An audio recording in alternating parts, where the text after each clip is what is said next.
Muito boa noite, amados irmãos e irmãs.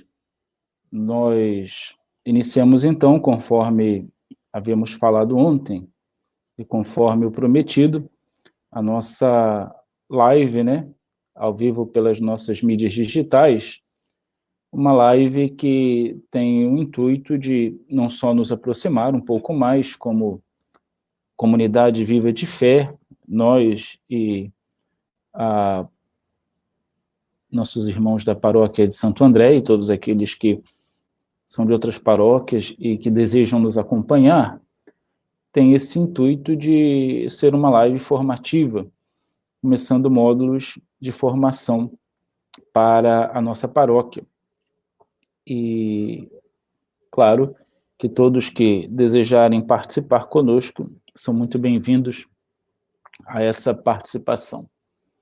Nós, aqui da paróquia de Santo André, temos esse viés muito vivo de podermos oferecer a nossos paroquianos a formação em diversos âmbitos da vida de fé.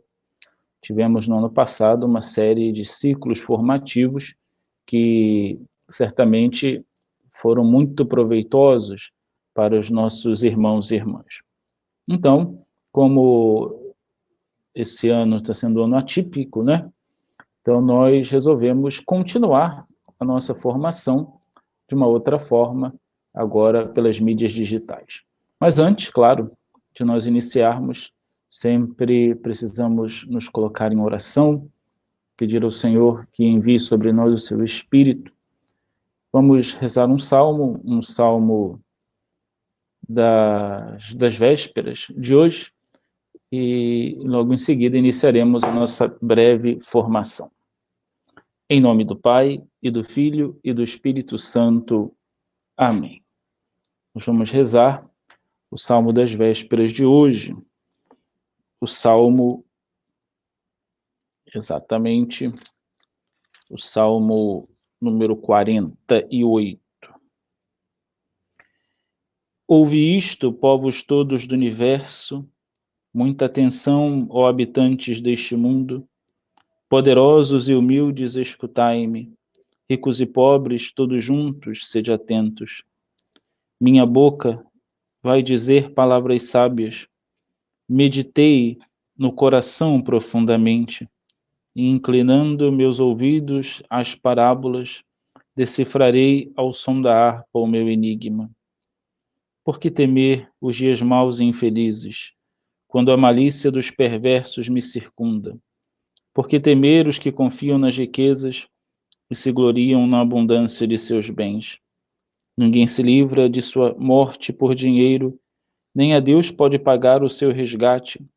A isenção da própria morte não tem preço, não há riqueza que a possa adquirir, nem dar ao homem uma vida sem limites e garantir-lhe uma existência imortal.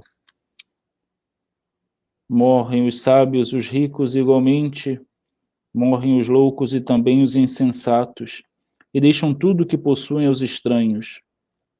Não dura muito o homem rico e poderoso, é semelhante ao gado gordo que se abate. Glória ao Pai, ao Filho e ao Espírito Santo, como era no princípio, agora e sempre. Amém. Amados irmãos e irmãs, como nós dizíamos, a nossa paróquia de Santo André tem todo esse arcabouço e vida formativa. Nós estava pensando em como começar esse ciclo formativo em nossa paróquia e de inúmeros assuntos que poderíamos começar, recordei que estava programado para o mês de março, né, a nossa formação litúrgica, como fizemos ano passado também, um período de 4 dias de formação. E para o mês de maio, estava marcada a nossa Semana Mariana, nossa formação a respeito de Nossa Senhora. Então, eu pensei, iniciar esse nosso ciclo formativo dessas duas maneiras. Primeiro, vamos, nessa semana, de hoje até sábado, fazer a nossa formação litúrgica. E depois, domingo nós não temos, na segunda-feira nós iniciamos a nossa formação mariana. E assim a gente vai dando início aí a esses ciclos formativos importantes. Então hoje vamos iniciar com a nossa formação litúrgica. Ano passado nós tivemos 4 dias muito intensos de formação a respeito da celebração da Eucaristia, da Santa Missa, e, nesse sentido, eu penso que precisamos fechar um pouco aquele ciclo formativo nesse início, sobre a Santa Missa, sobre a Eucaristia, depois iniciamos um outro ciclo formativo sobre a liturgia. Penso que ano passado foi bastante profundo, bastante rico, mas que faltaram algumas coisas que é preciso nós abordarmos agora. Lembro que quem quiser fazer alguma pergunta, eu tenho aqui visualização dos comentários, né? Se alguém quiser fazer alguma pergunta, algum comentário, é sempre muito bem-vindo. Saúdo a todos que estão chegando para acompanhar essa transmissão, nosso povo amado de Santo André e de todas as demais comunidades que nos acompanham. Muito bem. Ano passado, nós vivemos e falamos um pouco da missa parte por parte, né? Começamos os ritos iniciais, liturgia da palavra, liturgia eucarística, ritos finais. Falamos um pouco da música litúrgica. Falamos um pouco também, eu lembro, da problemática do Concílio Vaticano II, no que tange a liturgia, o documento Sacrosanto Concilium sobre a liturgia, o que ele era para ser, o que ele se tornou e o que ele provocou, né? E aquelas dificuldades todas que nós refletíamos ano passado. Ainda no que tange a celebração da Eucaristia, nós utilizávamos como instrução teórica para as nossas palestras, no ano passado, nós utilizávamos a instrução geral do Missal Romano, que é esse livrinho aqui, né? O meu já é muito antigo, é de 2006, do tempo que eu estava entrando no seminário. Já tem outras edições mais atualizadas, mais novas, né? Mas o conteúdo é o mesmo. Só que algumas vêm com comentários, etc. A minha é a edição mais antiga, é a instrução geral do Missal Romano, né? Da terceira edição, né? O Missal Romano no rito novo, né? No rito de Paulo VI, que nós chamamos, que foi o rito que foi cunhado no Concílio Vaticano II, sob o pontificado de Paulo VI. Esse rito que nós celebramos, também conhecido como rito de Paulo VI, ele tem 3 edições, essa é a terceira edição, né? Uma primeira edição, logo depois do concílio, na década de 80, 90, não me recordo bem, foi feita uma segunda edição do Missal, e agora nós vamos para a terceira edição. A maioria dos países europeus já tem o Missal na sua terceira edição. Nós terminamos de traduzir do latim para o português agora. Ano passado, os bispos terminaram a tradução, né? Levaram quase 10 anos para traduzir tudo, e terminaram a tradução desse novo Missal romano, e com algumas modificações que virão, inclusão de alguns santos e coisas assim. Então, eles terminaram agora a tradução, foi enviada para Roma, né, para que o Vaticano dê o nihil obstat, ou seja, que nada contra, e aí vai ser publicada a nova edição do Missal Romano. Esse é a introdução desse novo Missal, né? A introdução aqui no Brasil ficou pronta 200 anos antes, brincando, muitos anos antes da edição do próprio Missal, né? Em 2006 a gente já tinha, e só agora que o Missal terminou de ser traduzido, né? Tudo muito lento. Enfim, foi então esse Missal que nós vamos começar a utilizar quando for impresso tudo mais. Nessa terceira edição da introdução geral, da instrução geral, no terceiro capítulo, nós já vimos bem o primeiro e o segundo capítulo, no terceiro capítulo fala exatamente deste tema que nós quisemos abordar na noite de hoje, que é exatamente funções e ministérios na celebração da Eucaristia. Começo com um preâmbulo dizendo que, sempre fazendo uma boa e justa comparação com o rito antes do Concílio Vaticano II, quando a missa era em latim, o padre ficava virado para Deus, de costas para o povo. Naquele período, naquele tempo e naquela missa, nós tivemos exatamente uma realidade um pouco diferente da de hoje. Naquele tempo, se era previsto que o sacerdote fizesse a maioria das funções da missa, que hoje são um pouco distribuídas melhor, mas, por exemplo, além de celebrar a missa, o padre ele fazia as leituras todas, fazia a primeira leitura, fazia o salmo, fazia a segunda leitura e fazia o evangelho, né? O padre era um pouco aquele que, das coisas do altar, ele realizava. Claro que tinha coroinha que ajudava, tinha o grupo de cantores, mas outros ministérios eram feitos pelo sacerdote na missa com o povo. Se não tivesse coroinha, ele fazia tudo, né? Como hoje também, quando não tem, a gente faz. Mas naquela época, naquele rito, era próprio do sacerdote, por exemplo, fazer as leituras. O Concílio Vaticano II fez algumas modificações e incluiu esses ministérios, né, instituídos na celebração da Eucaristia, e cada um deve desempenhar o seu papel. Esse é um princípio basilar da Santíssima Eucaristia e do seu desenvolvimento, né? O texto aqui fala diversas vezes esta frase. Na missa, eu já falei também, vocês conhecem bem. Na missa, cada um faça aquilo que lhe compete e tão somente aquilo que lhe compete. Ou seja, o padre celebra a missa. Os cantores devem cantar. Os ministros sagrados da comunhão devem ajudar a distribuir a comunhão. O diácono deve fazer as suas funções de diácono. Os coroinhas as suas. Ou seja, que cada um faça tão e somente aquilo que lhe compete.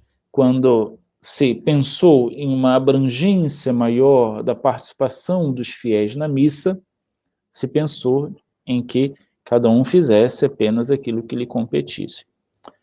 De modo que o padre deve celebrar e tem as suas partes próprias na missa, como também tem o leitor, tem as suas partes próprias, o diácono, enfim, cada um tem a sua função. Então, a imagem bonita para a gente pensar a Eucaristia é de um grande concerto musical, né? Uma imagem bonita. Um concerto musical, temos vários instrumentos, mas que, se um desafina, né, fica... Quem tem o ouvido apurado para a música vai acabar percebendo que há uma desafinação ali, né? Então, a missa é um pouco assim. Se o padre não celebra bem, todo mundo repara, né? Se o padre não tem zelo com a Eucaristia, se o padre celebra de qualquer maneira, né? Todo mundo repara, né? Se um leitor não lê bem, todo mundo vai reparar, todo mundo vai perceber, né? Se um cantor desafinar ou errar a música, todos vamos perceber. Enfim, então todos devem, né, cada um na sua função, se preparar bem para realizar aquilo que lhe compete na Eucaristia. Então o documento começa no 3º capítulo exatamente falando das funções de cada um na celebração da Eucaristia. Cada um tem a sua função. Fala primeiro das funções daqueles que têm a ordem sacra. O que é a ordem sacra? A ordem sacra é o mandato, o ministério da igreja para conduzir um povo, para celebrar a Eucaristia.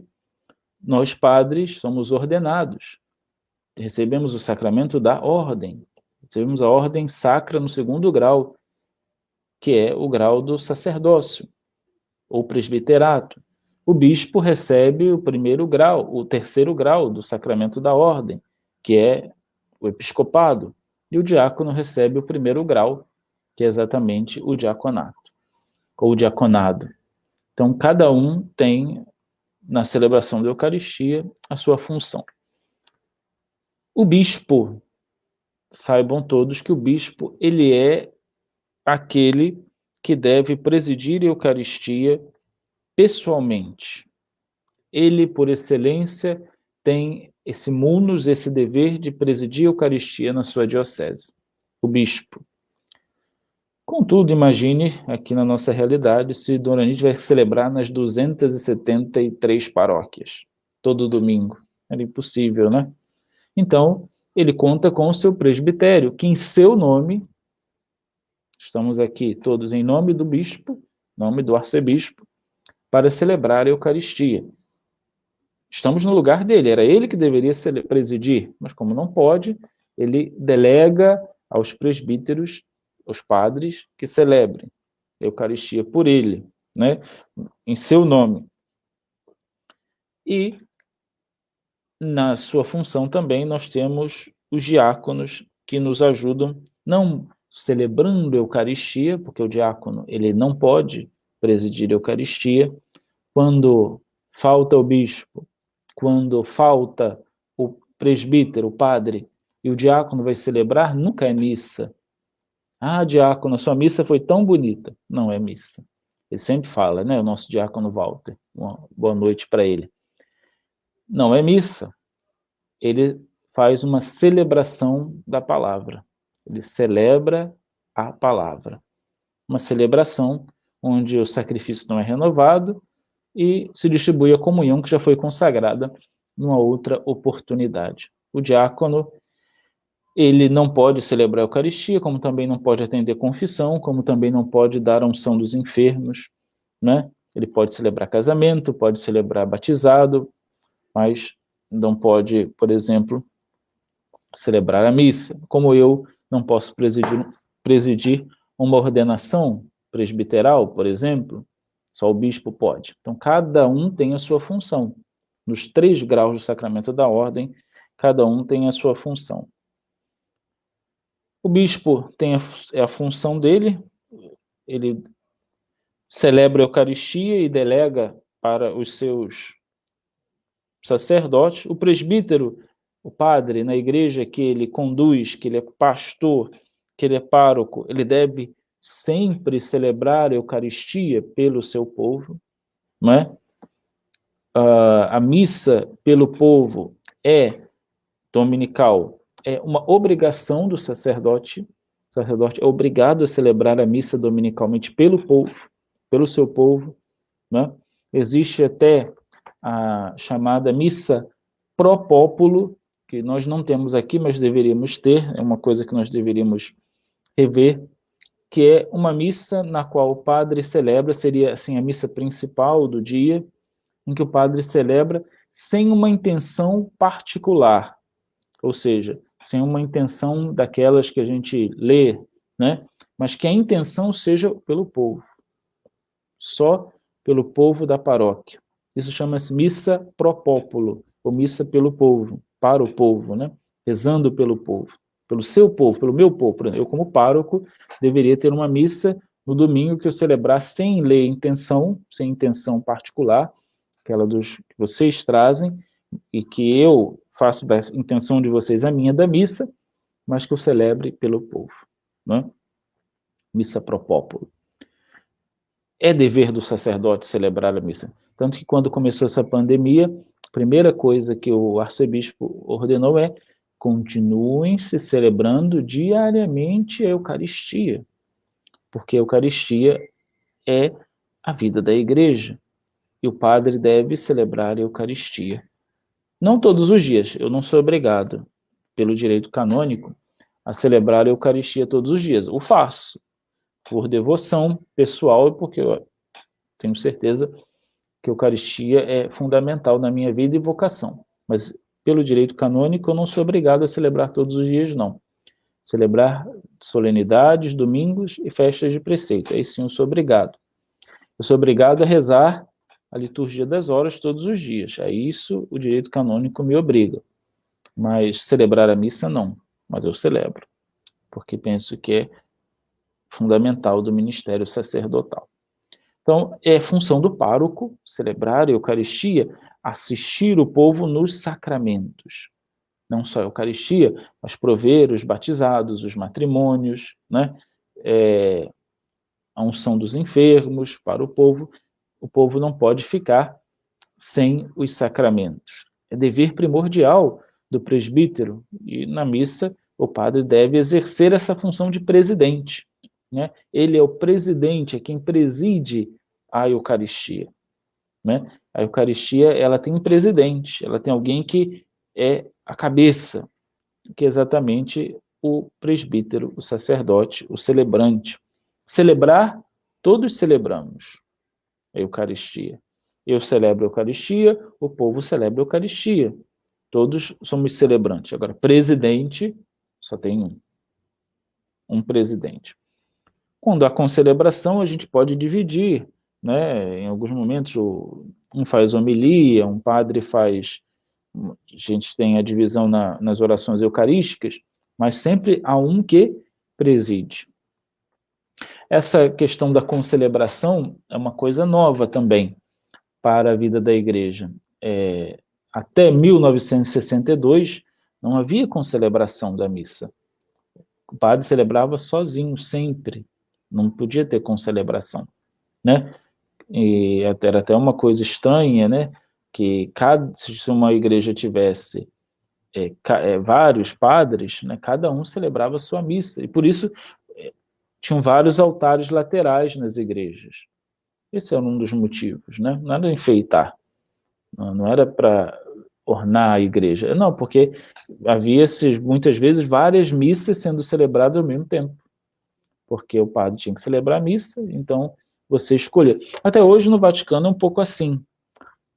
Lá em Roma, a Basílica de São Pedro, onde o Papa celebra, tem lá o altar-mor, o altar principal, e tem uma infinidade de altares laterais, e muitos, mais de 100 certamente, e de manhã, né, pela manhã, os padres que estão em Roma, né, ou estudando, ou trabalhando, ou em descanso, podem ir até a Basílica celebrar a missa na sua língua, sempre tem lá, para nos atender alguém que tem uma missal em português, e a gente vê cada altar um padre celebrando uma língua a sua missa, né? É tudo afastado, não atrapalha, a Basílica é muito grande, e os fiéis que querem participar da missa de manhã cedo, né, geralmente é 7, 8 da manhã, bem cedo para os romanos, né?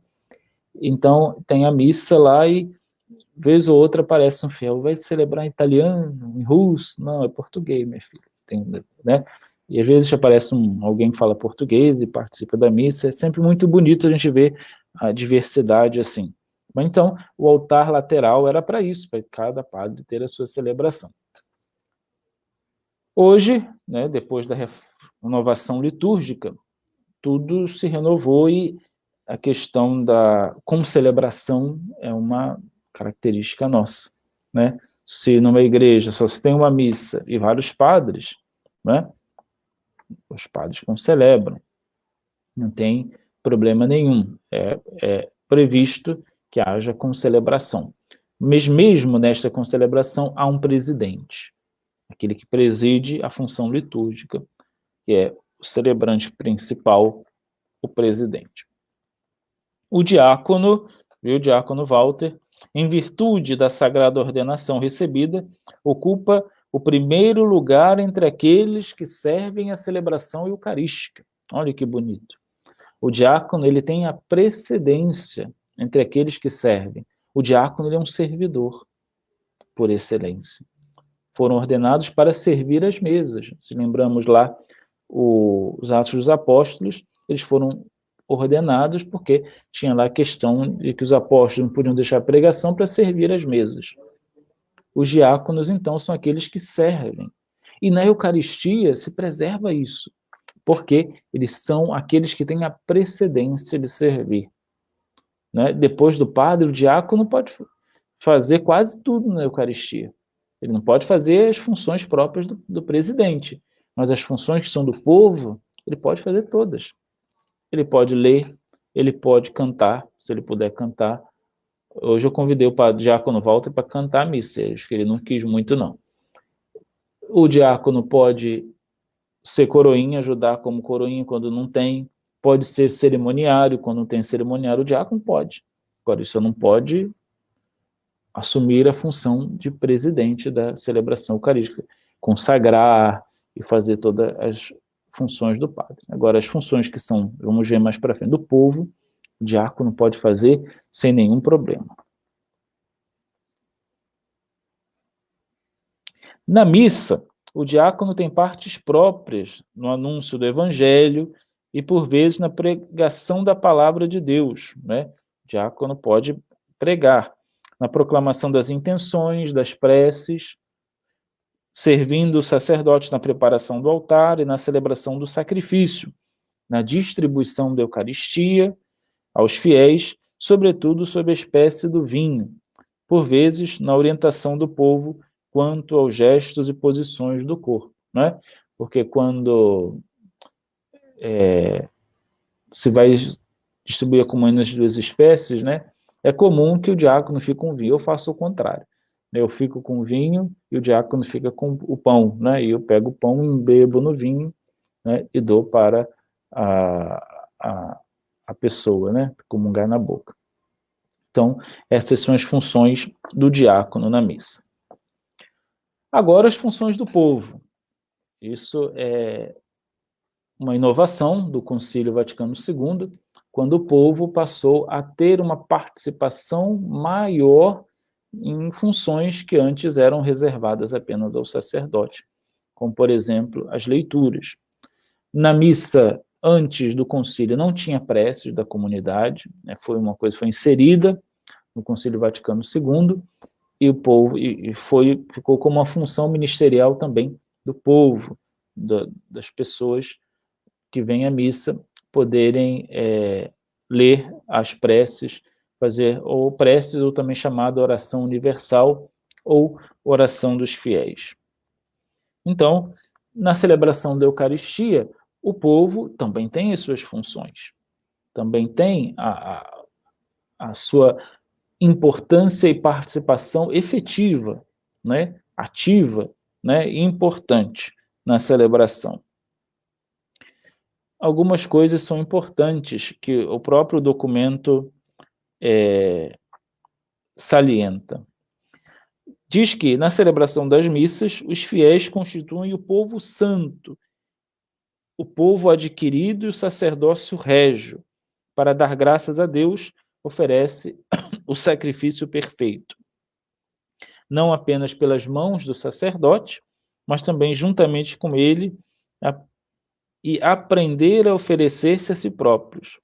Esforcem-se, pois, para manifestar a caridade para com os irmãos na participação da mesma celebração. Por isso, importante, atenção, evitem qualquer tipo de individualismo ou divisão, considerando sempre que todos têm um único Pai no céu e por esse motivo são todos irmãos entre si. Aquela coisa, olha, eu sou o leitor da missa de hoje, você não é nada. Você não vai ler. Você não lê, eu sou leitor. Não, eu sou ministro da Eucaristia.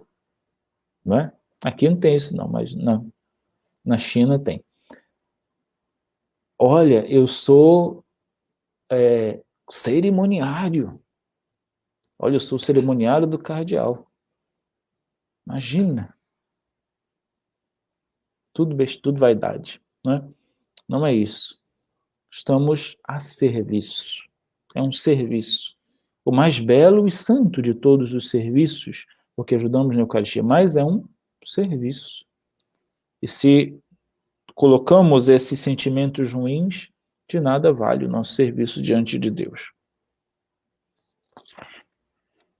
Os fiéis, isso é importante, olha só, não se recusem a servir com alegria ao povo de Deus sempre que solicitados, né? Faltou lá a equipe de cantores daquele dia. Aí o padre vai lá desesperado, pede para a pessoa cantar. Ah, mas eu não ensaiei. Não, mas não estou perguntando se ensaiou, não. Estou dizendo, pedimos para ela cantar porque a pessoa não veio, ficou doente, né? Com alegria. Não é para ir resmungando, querendo pegar o pároco pelo pescoço. Aí com alegria, né? Fazer aquela função litúrgica no momento em que há dificuldade. Nós devemos fazer tudo com a máxima alegria, servir com alegria. Eu falei da música, mas isso se estende a todos os ministérios, né? Não podemos servir sem essa alegria e sem estarmos sempre disponíveis. Interessante o documento falar, né? Não digam não ao pároco, hein? Agora, o documento vai falar de cada função. Mas para isso, precisamos fazer um parêntese. O parêntese é: na igreja, nós temos os acólitos e os leitores, que são instituídos para fazerem suas funções de leitura na missa e de ajudar o padre, né? O acólito ajuda o padre no altar e o leitor ajuda na liturgia da palavra. Esses acólito e leitor, eles são instituídos pela igreja. Homens que estão no caminho do sacerdócio. E são os acólitos e leitores, digamos assim, oficiais da arquidiocese. Um exemplo, nosso seminarista Frederico, que está já bem avançado no seu processo de formação, discernimento vocacional, logo aí vai ser ordenado, se Deus quiser, diácono.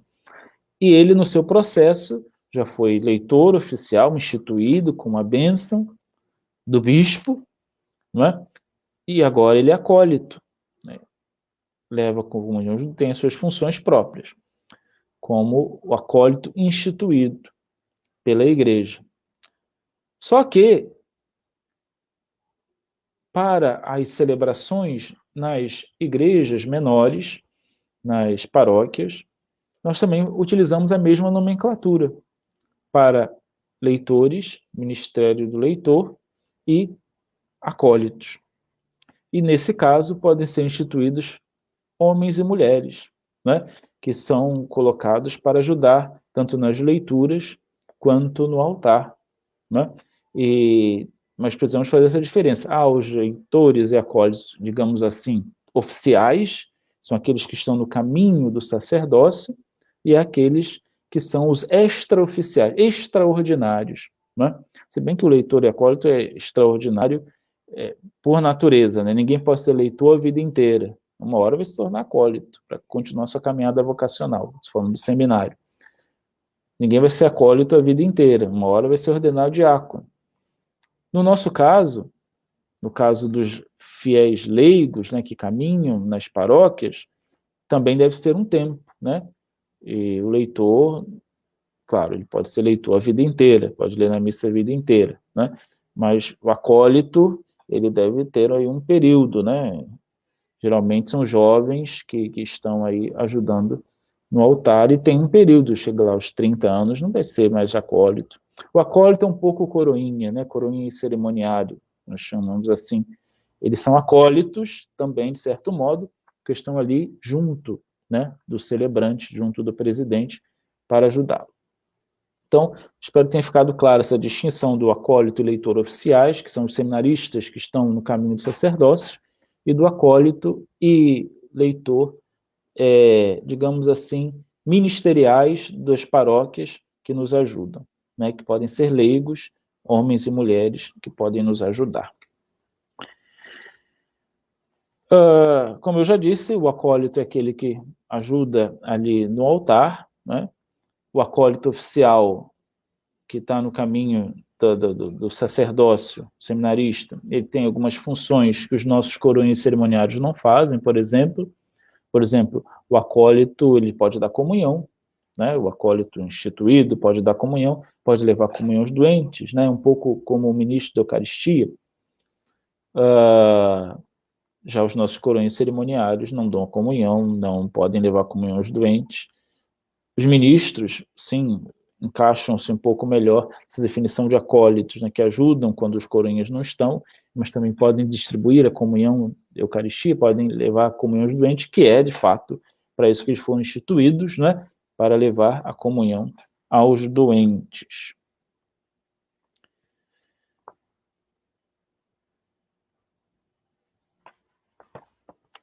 Não havendo acólito instituído, nosso caso aqui na Santo André, podem se delegar ministros leigos para o serviço do altar, coroinhas, cerimoniários, ministros de Eucaristia, e ajuda o sacerdote e o diácono, que levem a cruz, as velas, o turíbulo, o pão, o vinho, a água, e também sejam delegados com ministros extraordinários para a distribuição da Sagrada Comunhão. Isso não existia antigamente. No rito antigo, só o padre dava a comunhão, né? Só o presidente da celebração dava a comunhão.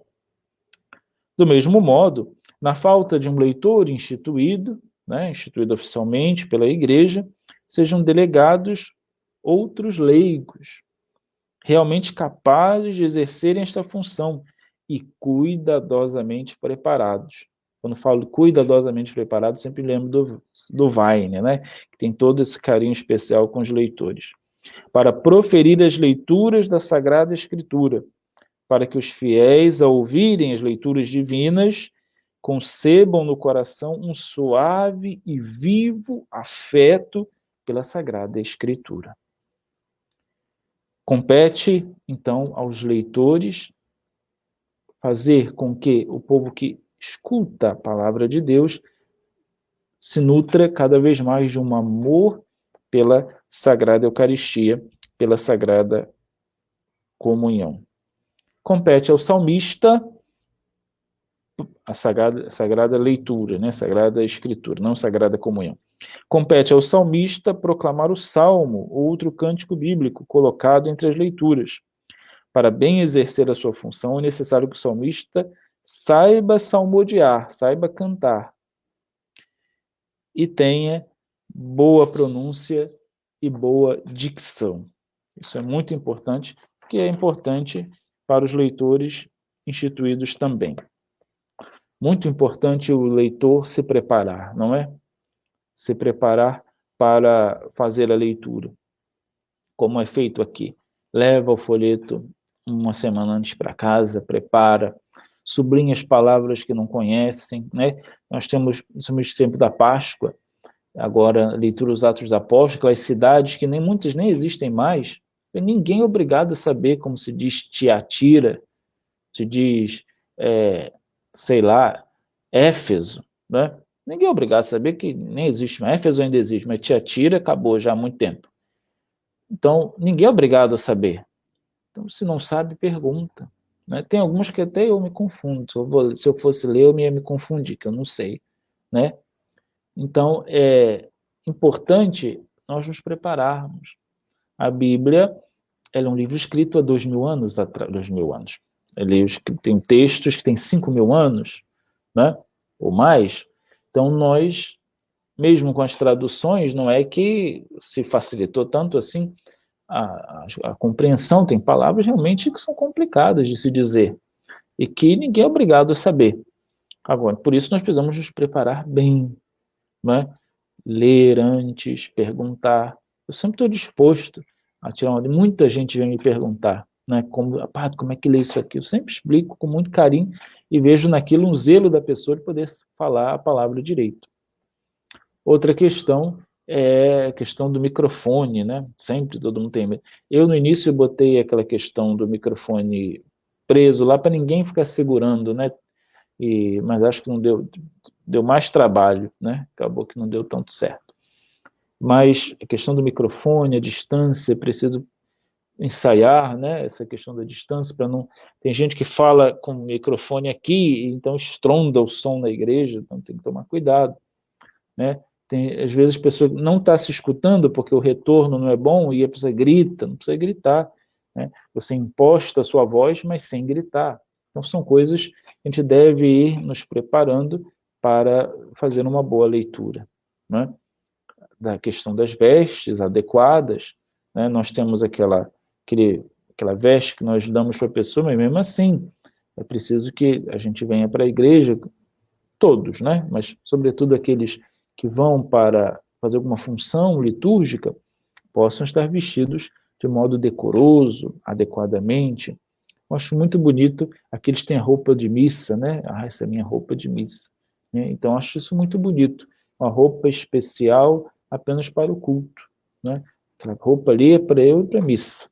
Né? Eu acho isso muito bonito. Né?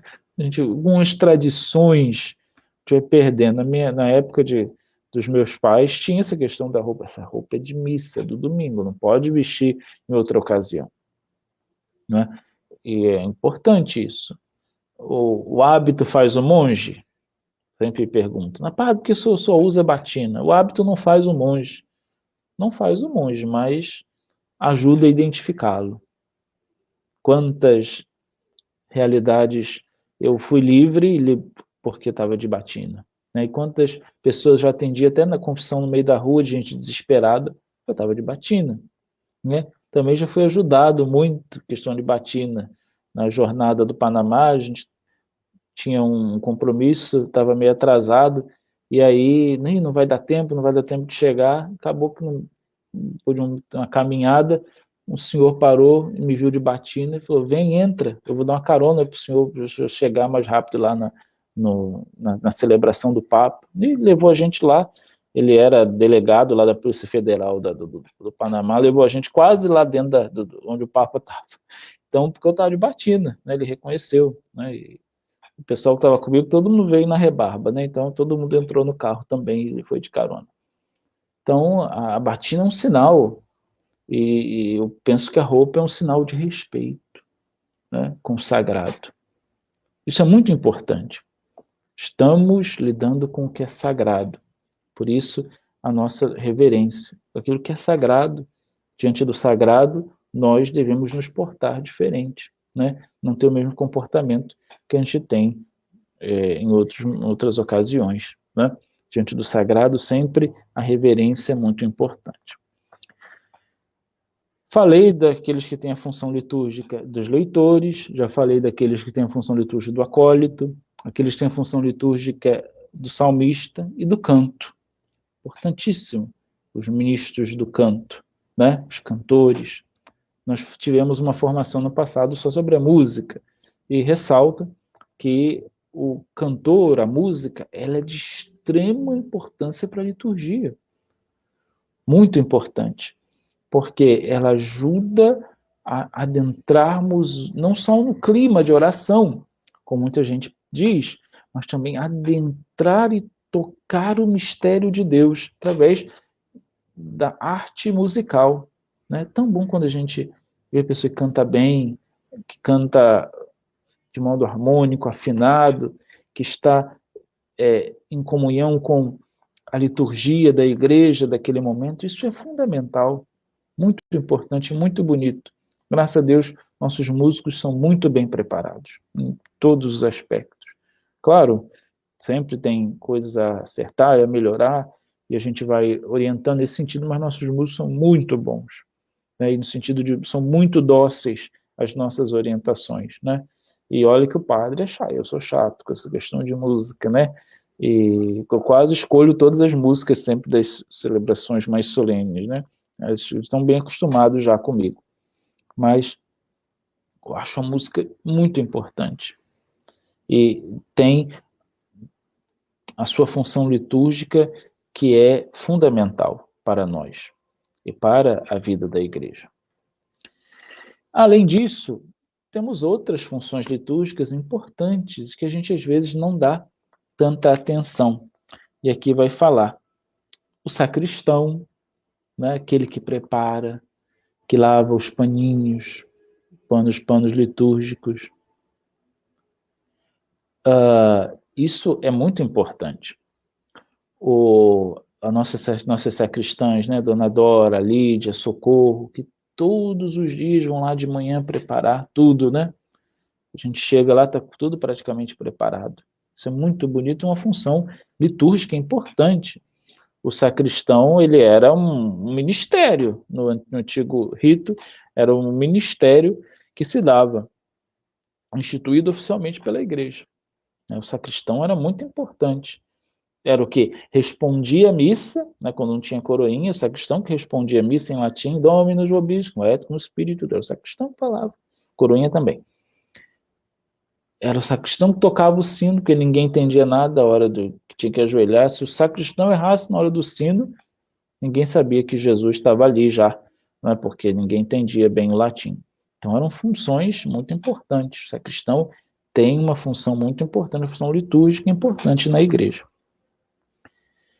O comentarista, a pergunta da nossa irmã Marisa, o comentarista animador, também tem essa função, é uma função litúrgica importante, sobre o comentarista, ou eu gosto mais do comentarista do que essa expressão animador, né? Porque animador lembra muito plateia, auditório, né? Não gosto muito dessa expressão, não. Quem anima a Eucaristia é o Espírito Santo, que é a alma da igreja, é a ânima, é a força da igreja. Então, ele é que anima. É o Espírito Santo quem nos anima. Né? Não, eu penso, né? Isso eu estou dizendo. Mas esse termo é correto, é utilizado também. Comentarista ou animador. Mas eu, Padre Márcio Luiz da Costa, pároco de Santo André, cerimoniário do cardeal, acho que não gosto muito de animador, porque animador me lembra outras realidades. Como a gente tem dito nas missas, a ânima, a alma da igreja é o Espírito Santo, aquele que anima, dá força, né? Eu penso assim, mas ele tem a sua função, que é, aqui nós instituímos que ele faça o comentário inicial, né? Aquele comentário inicial da celebração, e não façam outros, uma questão particular do pároco, né?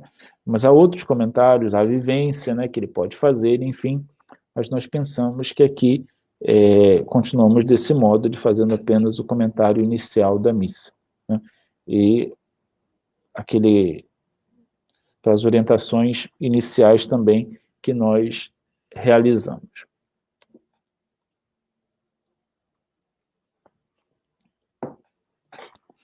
Depois, nós temos também uma função litúrgica importante, aqueles que fazem a coleta, né, trazem os dons e fazem a coleta na igreja, né, seguram lá a cestinha, é uma função importante também litúrgica. Os que, em certas ocasiões, o documento fala, acolhem os fiéis. Aqui temos todos os dias, graças a Deus, que eles estão ali na porta, o Ministério do Acolhimento, é um ministério instituído aqui na Arquidiocese, uma função particular, então, que acolhem, que ficam ali provendo todas as situações para a celebração, e que são os guardiães da Eucaristia. Aqui nós instituímos isso também, que eles ficam ali perto dos ministros e de mim, para ver se ninguém vai levar a Eucaristia embora, né? Se todos vão comungar, como se deve comungar. Então, os ministros da acolhida são muito importantes também, essa função litúrgica, né? Não só acolhem o povo, auxiliam nas diversas necessidades que temos, às vezes a igreja está cheia, né? E, nesse sentido, a igreja cheia, eles vão lá, buscam cadeiras e provém tudo que é necessário ali para a acomodação das pessoas.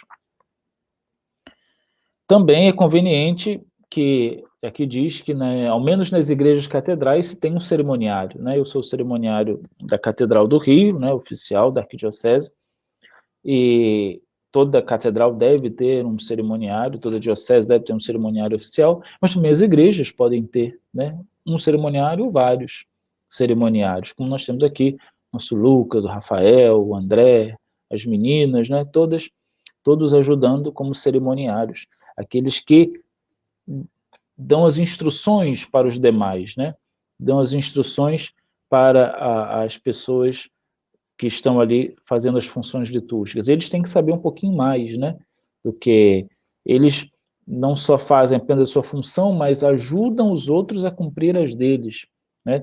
E o cerimoniário é aquele que tem um pouco o olho de águia, que deve olhar tudo, o geral, e ajudar particularmente cada um nas suas funções. Claro que nós temos nossos coroinhas, que são muito importantes, e eu dou muita importância ao serviço dos coroinhas, aqui nossos coroinhas numerosos, fiéis, que estão sempre presentes, sei que estão doidos para poder voltar para participar da celebração da Eucaristia, como todo o povo, né? Em breve nós vamos retomar aí as atividades. Enfim, então, da minha parte, verdadeiramente é um pouco disso que nós queremos falar hoje sobre essa questão litúrgica das funções ministeriais, né? As funções que nós temos na celebração da Eucaristia. O que é muito importante nós percebermos e vivenciarmos é que cada um nessa orquestra sagrada que é a Eucaristia, cada um deve desempenhar suas funções com amor, com zelo e com espírito de serviço.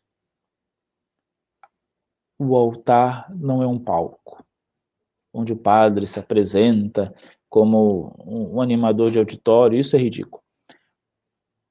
O púlpito, o ambão, não é um palco, onde ali eu vou me gabar de ler bem. Não, estou servindo, né? Todos devemos servir com humildade. A música deve ter muito isso, né? Da humildade, do serviço, do espírito de serviço. Todos, enfim, devem ter essa consciência de que ali todos nós, não só os leigos, hein? O ministro também. Quando o padre se acha o dono do presbitério, ele passa vergonha, fica ridículo. O grande, eu penso, e aqui eu vou criar polêmica com os meus irmãos sacerdotes, eu penso que um grande equívoco do Concílio Vaticano II, imagina eu, foi ter feito com que os padres virassem para o povo. Continuamos de frente para Deus, né, porque estamos do outro lado, mas estar de frente para o povo coloca-nos diante de um risco, de nós, padres, sacerdotes, nos acharmos os protagonistas daquele momento. E não somos. E queremos aparecer mais do que o Cristo. E não podemos. O Cristo deve aparecer. O Cristo deve ser o centro, não o sacerdote. Então, estar de frente nos coloca diante dessa tentação de querer fazer tudo para aparecer. E não podemos. A discrição, cada um tem seu jeito, claro, mas devemos fazer tudo de modo que o Cristo apareça, que o Cristo seja aquele que verdadeiramente aparece e fala, e instrui o seu povo, e coloca o seu povo no seu redil, no redil das ovelhas, ele que oferece-se na Eucaristia, ele que ilumina a nossa vida com a palavra, é o Cristo, e sempre o Cristo. Então, nós devemos sempre pensar que é o Cristo que deve aparecer, né? É o Cristo que deve se colocar diante de nós. E ele deve ser aquele que seja o centro da vida litúrgica de uma comunidade. Então, na Eucaristia, o padre aparece, seja no modo de falar, seja nas suas vestimentas, seja nas suas expressões. Não deve, porque é o Cristo quem deve aparecer, sobretudo, e deve sobressair na Eucaristia.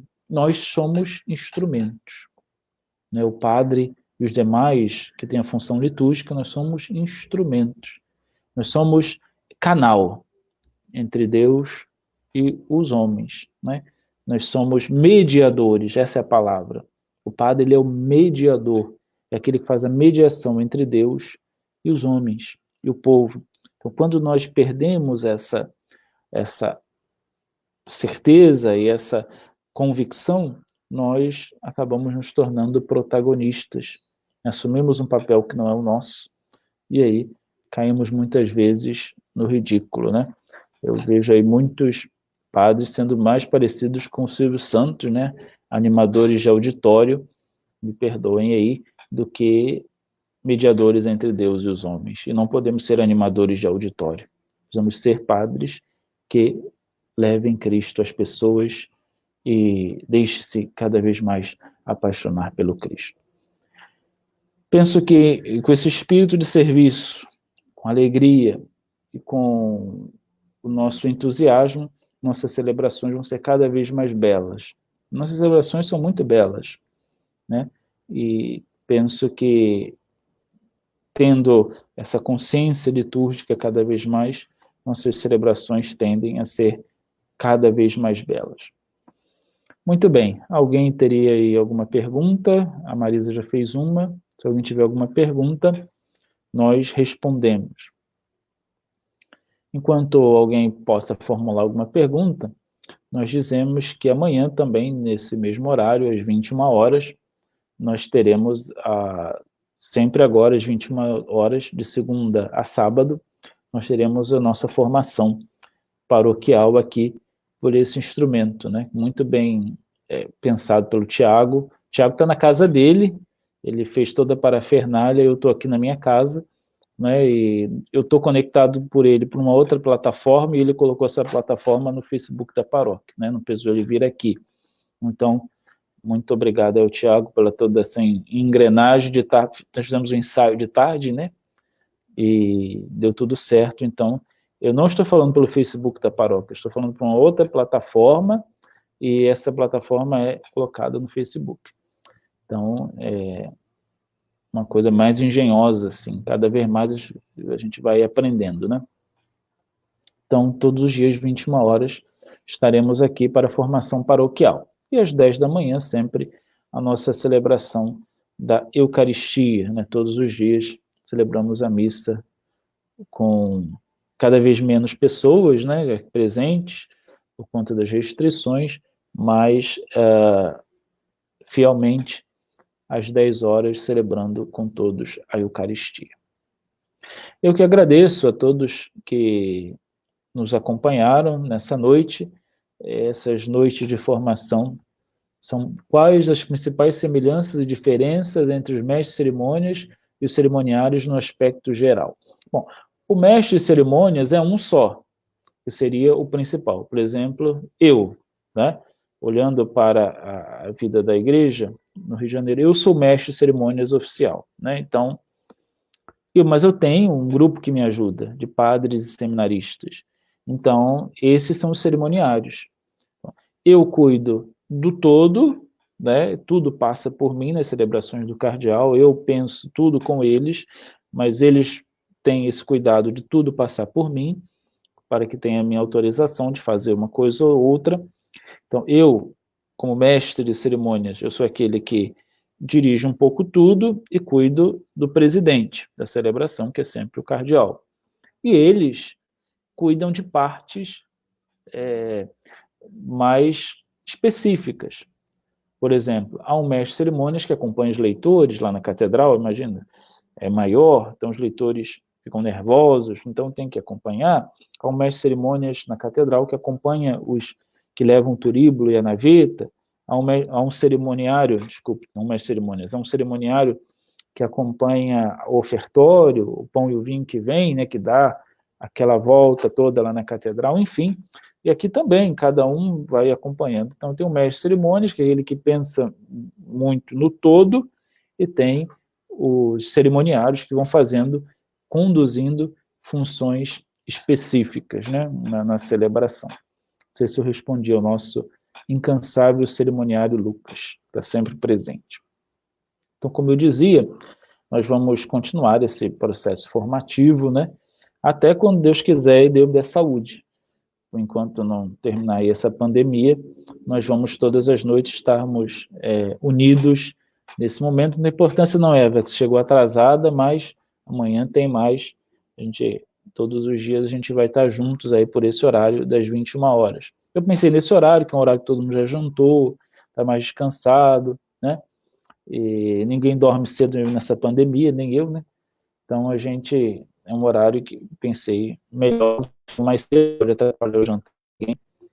Enfim, então esse horário de 21 horas, penso que seja o melhor horário mesmo para a gente. É um horário que a gente está mais descansado, né? E pode acompanhar melhor essa formação. Enfim, então, Terminando a nossa transmissão, eu agradeço de coração ao Tiago, que nos ajuda, né, nessa plataforma, a todos que nos acompanharam. Continuamos rezando, né, ao Tiago ali. Nós continuamos rezando as intenções de cada um, pedindo abençoe as nossas famílias, principalmente aquelas que estão passando necessidades e dificuldades. E lembro sempre dos idosos, né, que têm passado, sei que muito aperto, muita saudade da igreja, mas a igreja está com todos vocês, está unida a todos vocês e fazendo o que é possível para acompanhar a todos. Peço que nunca se esqueçam de rezar por mim, rezar pelo pároco, para que ele permaneça fiel ao chamado que o Senhor nos fez. Agradeço a todos os comentários, todo mundo que participou. Pedimos ao Senhor que nos abençoe para termos uma noite tranquila. O Senhor esteja convosco, pela intercessão da bem-aventurada e sempre Virgem Maria, Mãe de Deus e Senhora nossa, e de Santo André, nosso padroeiro, desça sobre vós, sobre vossas famílias, a bênção de Deus Todo-Poderoso, Pai e Filho e Espírito Santo. Amém. Uma boa noite, um bom repouso, um bom descanso a todos. Fiquemos em paz e que Ele sempre nos acompanhe até amanhã, missa 10 horas e 21 horas a nossa formação. Deus abençoe.